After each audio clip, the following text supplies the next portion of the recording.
Today, I am excited to share a few massive updates to Ferndesk that drastically improve a workflow for using Ferndesk to keep your help center up to date. Over the last month, I've received a ton of feedback from early adopters, and two issues in particular have stood out. The first is that the workflow for using Ferndesk isn't that great. For making granular changes to your knowledge base, Ferndesk has been amazing. Being able to point out, for example, that you're telling your customers that pricing is 50 a month in support, while in your knowledge base it's currently 30, was amazing. But as more and more people signed up, it became clear that there was a huge problem. Most customers had knowledge bases that were either non-existent or acutely out of date. And for them, these minor incremental updates did not make that much sense. Ferndesk was not saving them that much time. There needed to be some way to not just make these reactive changes, but to make big updates to your knowledge base quickly. The second issue was that Ferndesk just created too many suggestions. Some early users receive thousands of support tickets per month, and for them, Ferndesk would make dozens of weekly changes.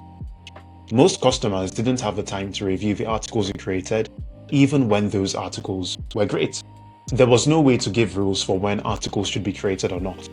There was no way to tell the agent, for example, that you should only create articles after a question has been asked, say, 5 times in support. Apart from that, the agent was far too autonomous because it didn't have enough context even after connecting your linear and your changelog in some cases. It would create these half-baked articles from your support tickets that nobody cared to rewrite.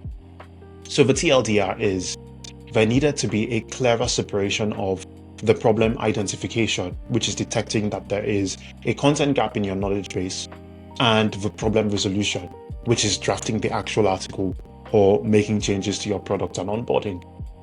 I've spent the last 2 weeks reworking the product to fix these problems, and today I'm excited to share the very first version of what I've been cooking.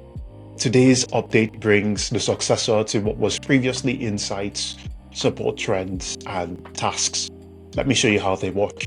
Support Trends allow you to see the questions that your customers are asking in your support inbox or community, as well as how often they're asked, and then use them to make strategic updates to your knowledge base and your product. These questions are categorized automatically by Ferndesk agent using tags that you can define. The goal is to have you watch these questions go down for these categories as you make updates to your help center and install Ferndesk widgets. Now you can manually tell the agent to get things done on your behalf. You can ask it to draft new articles, to edit existing ones, or to work it out by using the answers in your support inbox to update your help center. When I click on one of these buttons, a modal will open up with instructions for the agent pre-filled. At this point, you can jump in and add additional context to help your agent do a better job. You can attach images, a video of you walking through the feature, a link to your changelog, a YouTube video, and etc. Once I click on Create Task, the agent will start working on drafting the best article possible and will notify you once it's ready to review, which typically takes a few seconds or a few minutes depending on the input. Once I navigate to the tasks page, I can see the articles that the agent has completed in the past, or some that are already ready to review, as well as the ones that the agent is currently working on. On this page, you can see the article that the agent has generated, and you'll notice a few cool things. First of all, it has used all these support conversations as references. Secondly, it has searched the web to find relevant links. So for example, it searched for the pricing page and has included it here. And apart from that, it's also created internal links. So it's linked to another article about student discounts. I can tidy up this article, and when I'm happy with it, I can publish it and mark it as done, or close it and ask the agent to create something else. This is still very early and needs a lot more work. But with these changes, not only will making updates to your knowledge base take significantly less time, but the workflow for making big changes should be a lot clearer. So where do we go next? You may have noticed this already, but this update takes away a lot of the autonomy that the agent previously had. It no longer automatically drafts new articles for support tickets that come through on your behalf. This is intentional. I realized that Ferndesk version 0 was doing way too much work on your behalf far too soon.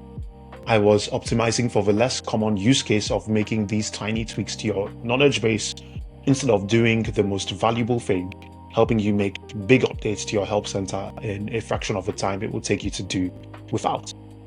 That being said, I do have big plans for this. I want to give you the power to define how and when your agent should work on your behalf. You'll be able to tell it, for example, to only create articles once a question has been asked 10 or so times, or to only make corrections and update inconsistencies in your knowledge base. Also, being able to tell the Ferndesk agent what to do unlocks many more cool use cases. So for example, I can just email the Ferndesk agent like I would an employee and tell it to update our help center based on the email thread that I'm currently replying to. That's all I got for today. Everything I just mentioned is live to all beta testers now.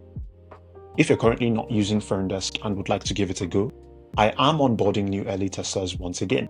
So shoot me an email at wilson@ferndesk.com and I'll get back to you as soon as possible. That's all for now. Thanks for watching.